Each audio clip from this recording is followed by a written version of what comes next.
మహేశ ఈశ మహేశ సర్వేశ.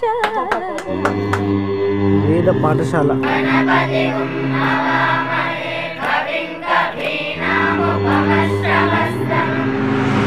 ఈ పాఠశాల ప్రత్యేకత ఏంటంటే కుల మత వర్గ భేదాలు లేకుండా ప్రతి వాళ్ళు చదువుకోవడానికి ఉపయోగపడే పాఠశాల.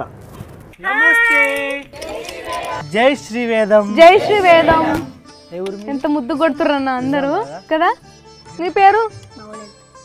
మవళెంత్. నీ పేరు? ఓంకార. ఏ ఊరు మీది? వేరే వేరే ఊర్ల నుంచి వచ్చిర్రా? గురువు గారు ఎక్కడ? మీ గురువు గారు ఎక్కడ ఉన్నారు? నమస్కారం గురుగారు. నమస్తే స్వామి.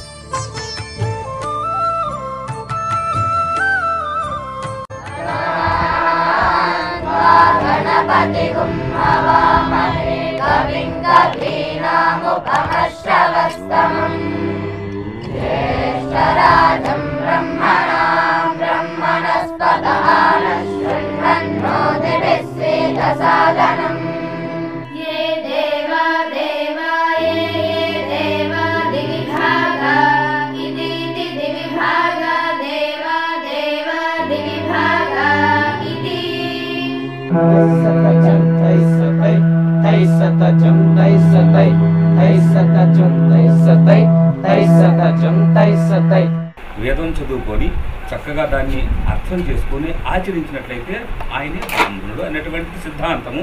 కానీ నిదానంగా అది కాలక్రమేణా అయిందంటే బ్రాహ్మణ అంటే బాబనని, తర్వాత క్షత్రియ అంటే రాజని, వైశ్య అంటే కోమటని, మిగిలినటువంటి వాళ్ళు శూద్రులని అట్లా తయారు చేసుకున్నాము.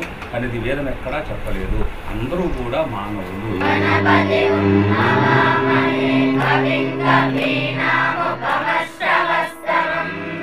కుల మత వర్గ లింగ భేదం లేకుండా ఈ వేదం అనేది వ్యాప్తి చెందాలని మీరైతే ఏదైతే సంకల్పంతో ఉన్నారో ఆ సంకల్పం మనస్ఫూర్తిగా నెరవేరాలని కోరుకుంటున్నాం స్వామి. మాకు సెలవిస్తే వెళ్ళొస్తాం. సెలవు తీసుకుంటున్నాం. మరి జై శ్రీ వేదం. జై శ్రీ వేదం. జై జై శ్రీ వేదం.